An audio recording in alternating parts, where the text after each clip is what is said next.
عليكم ورحمة الله وبركاته. ازيكم عاملين ايه؟ يا رب تكونوا بخير. رب اشرح لي صدري ويسر لي امري واحلل عقدة من لساني يفقهوا قولي. رب ادخلني مدخل صدق واخرجني مخرج صدق واجعل لي من لدنك سلطانا نصير. وما ننساش كده حبيباتي نصلي على الرسول، اللهم صلي وسلم وبارك على سيدنا محمد. لو انت ان شاء الله اول مرة تشوفيني ما تنسيش بقى تشتركوا في القناة وتفعلي الجرس كده وتدوسي على كلمة الكل عشان يوصلك اشعار لكل فيديو جديد بنزله. ولو القناة عجبتك بقى خديلك لفة كده في الفيديوهات السابقة، ان شاء الله بإذن الله هتعجبك وتستفيدي منها حتى لو بحاجة بسيطة. زي ما انت شايفة كده القناة بنقدم فيها روتينات وصفات كل ما يخص البيت والأولاد ان شاء الله. النهاردة ان شاء الله كان عندي روتين قوي جدا كده. تعالوا نشوف بقى كده اول تجهيزات الشتاء. يعني انا جايه بالنسبه لي التجهيزات متاخره، بس قدر الله ما شاء فعل. الحمد لله والشكر لله. النهارده ان شاء الله الاوضه باذن الله يا بنات اللي هعملها هفرشها على طول. يعني ما عدتش هقعد بقى اقول ايه، افرش مره واحده بقى ولا كلام من ده، لان الوقت خلاص ازف عليا كده واتاخرت. فقلت ان شاء الله باذن الله حبه نشاط كده وحيويه. الاوضه اللي اعملها هفرشها ان شاء الله. اول حاجه انا ابتديت كده بالاوضه اللي فيها الصالون. همسك الاول من زي ما انتم ما اتعودتوا معايا بقى من بره لجوه. يعني همسك اعمل الشبابيك كده الاول. هبتدي بالبلكونه كده انزل التراب بقى واي حاجه موجوده. هو الحمد لله والشكر لله طالما يعني زي ما احنا اتعودنا مع بعض ان ايدنا في الحاجه كده اول باول كده، فالحاجه الحمد لله والشكر لله بتبقى نظيفه يعني. بس انتوا عارفين بقى ان الجو كده فيه يعني زي عاصفه ترابيه كده. مهما ننضف ونعمل نلاقي التراب كده مبهدل الدنيا. واحنا كمان علشان على شارع التراب بيبقى على طول كده، يعني مهما نمسح يرجع يعني يبهدل الدنيا تاني. فابتديت كده بالبلكونة، مسكت كده اللي زي فرشة كده ناعمة. ببتدي كده أكنس البلكونة من أي أتربة كده، الخشب بتاعها والسلك وكده. وبعد كده بمسك فوطة بقى أي حاجة. هنا أنا قلت هبتدي أمسح اليد بتاعت البلكونة كده أو الحلق، أي حاجة يعني، لأنه كان بصراحة كده إيه متبهدل بقى من ايد الولاد والكلام من دوت. وكنت الفترة اللي فاتت كنت مزيتة الأكرة ديت، فكانت مبهدلة الدنيا كده حواليها يعني. فحاولت على قد ما اقدر كده انضف الحلق يعني كويس. وطبعا بقى ايه زي ما انتوا عارفين بغسل بقى الفوطة وبرجع اعمل بيها تاني. فهي كده يعني ايه حاولت ان انا الم من على السلك اي اتربة بقى. آه يعني عايزة اقول لكم الفكرة دي حلوة قوي يا بنات، ان احنا يعني انا كنت كل مرة بمسك الخرطوم كده بقى وبعمل بغرق الدنيا مية وبغسل بقى بالفرشة والكلام من ده. بس صراحة يعني حاولت ان انا الم الدنيا كده على قد ما اقدر.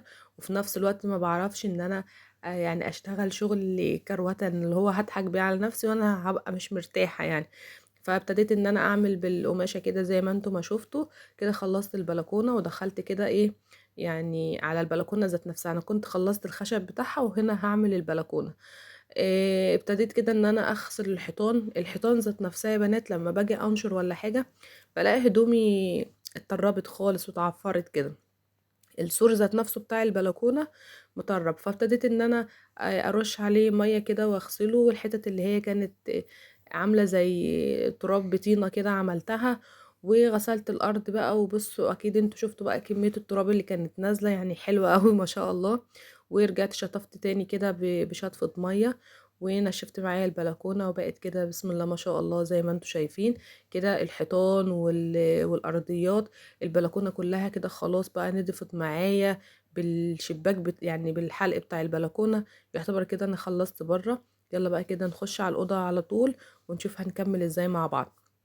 لو وصلتي بقى معايا لغايه هنا ما تنسيش بقى تعملي لي اللايك كده وتشتركي في القناه وتكتبي لي كومنت حلو كده منك يشجعني ان شاء الله. كانت بنتي هنا حنين يعني ربنا يبارك فيها واختها ابتدوا صراحه ان هم يطلعوا لي الحاجات من الاوضه يعني يفضوها لي. فابتدينا كده ان احنا يعني انزل مواسير ونزلنا بقى الستاير. عايزه اقول لكم ان انا ببقى زعلانه جدا لما بشيل فرش الستاير ده. على الرغم ان انا ما بحبش بصراحة الصيف، وبالذات بيبقى عندي صعب جدا وحر وفرهدة بقى وكده. بس عايزة اقول لكم ان الطقم اللي انا ببقى فرشاه دوت الصيفي بيبقى عندي راحة نفسية يعني رهيبة لي والله.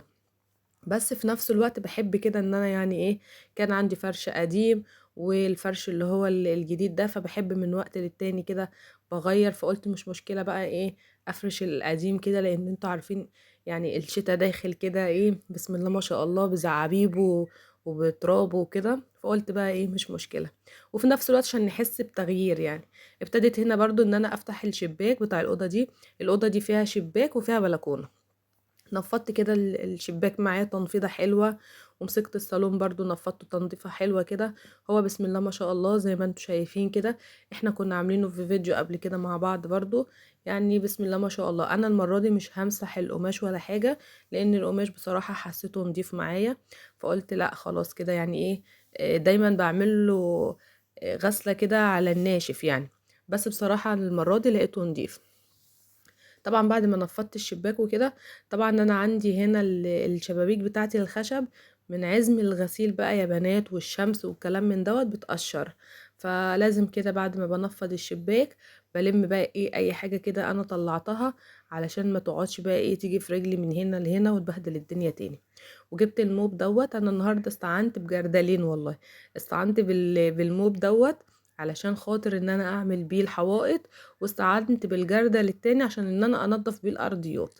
هنا بقى مسكت كده الحوائط، حطيت في الجردل بتاعي شوية من الاوكسي، وحطيت شوية من الكلور كده.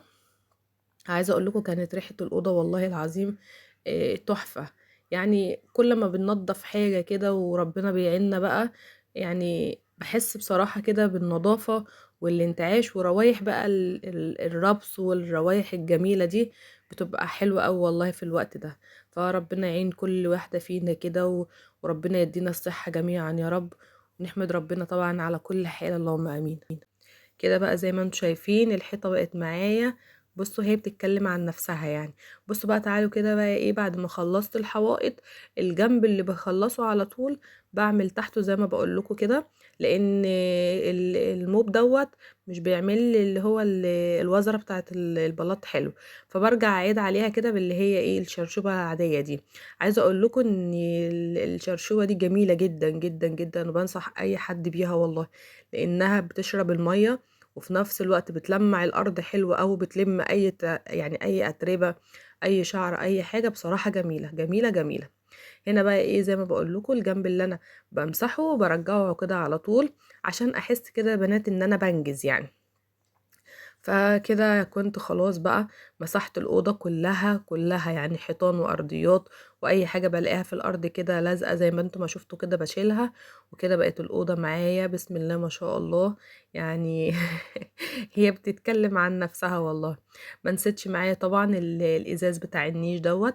طبعا انتوا شفتوا في الفيديو اللي قبل دوت كنا خلاص بقى غسلنا كده النيش، وانا رصيته صراحة ما صورتهوش، علشان طبعا زي ما انتوا شايفين كده يعني ايه هو في بقى مرايات وفي نفس الوقت كان هياخد مني مجهود كبير جدا في التصوير.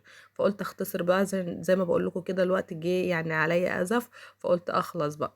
وهنا كنت لمعت الازاز كله وفتحت بوريكم كده الرصه اللي انا رصيتها، يعني حاجه بسيطه كده على قدي بقى يا بنات والله.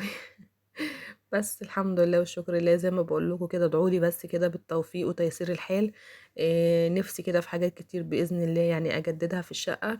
فان شاء الله ربنا يعيني كده واطلع بس كده من اللي انا فيه، وابتدي ان انا ايه اجدد كده وارجع لمهاماتي تاني يعني. هنا بقى عشان ما اطولش عليكم كان الفيديو هيطول مني جدا. كنت عملت لهم كده والله اليوم دوت. بقى لهم فتره عمالين يطلبوا مني كشري مصري، وانا صراحه يعني ايه ببقى مكسله لا مش عارفه ايه كده، فقلت لا ما بديهاش يعني. عملت لهم كده النهارده كشري مصري، واتغدينا والحمد لله وصبينا حاجه ساقعه وكده. خدت معايا على طول كده مواعين الغدا. هما الحمد لله مش كتير، لان انا كان اللي بيطلع كنت بغسله على طول، علشان بقى ايه يعني مش عايزه الدنيا تتكركب معايا بقى في المطبخ والشقه والاوضه. عايزه اقول لكم ان انا كنت سبت الاوضه وابتدوا الولاد بقى يجوا من المدرسه، وكانوا بقى جعانين جدا واللي رايح الدروس، فاستحرمت صراحه ان هم يمشوا تاني من غير ما ياكلوا، على ما يجوا هيبقوا بالليل. فقلت لا ما بديهاش يعني اخش اعمل الغدا الاول، واشطب ورايا كده بقى ايه المواعين. شطبت كده المطبخ وخلصت بقى، وهلم الاكل كده بقى اللي فاضل يا بنات، احطه كده ايه اللي هيجي تاني مثلا جعان ولا حاجة. يعني ما كانش خلاص بقى احطه في التلاجة، وهينفعني بقى في اي وقت كده برضو، لان زي ما انتوا يعني زي ما انتوا عارفين اليومين دولت بقى في تنظيفات عندي كده في الشقة. فصراحة يعني ايه الاكل اللي هيتفضل هحافظ عليه جدا لانه هينفعني الايام الجاية. فكده خلاص بقى. والله العظيم كنت تعبت جدا، عارفة لما بتكون انت بتجري حوالين نفسك كده.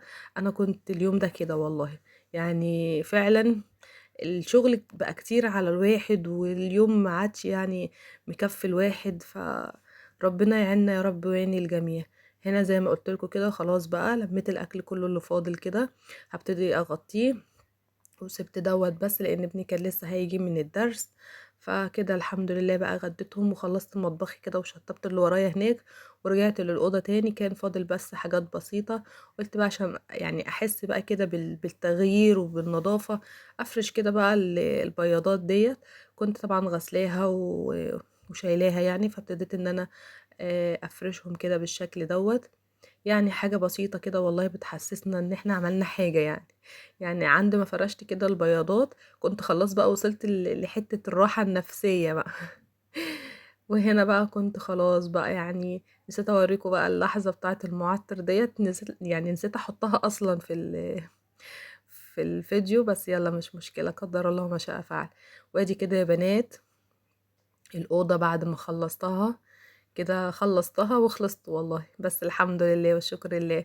يعني عايزة اقول لكم ببقى في اللحظة دي فرحانة جدا ان انا قدرت ان انا اعمل حاجة وربنا عني كده. وطبعا يا بنات بحمد ربنا، والله العظيم بحمد ربنا وبشكره ان انا يعني ابتديت ان انا اقوم كده واخدم ولادي واعمل اي حاجة في بيتي. احساس بيبقى صعب جدا، بس الحمد لله ربنا يعيننا جميعا ويعينكم اللهم امين. وادي كده شكل النيش بتاعي. ان شاء الله اشوفكم في فيديوهات تانية كتير، في حفظ الله وامنه، مع السلامة.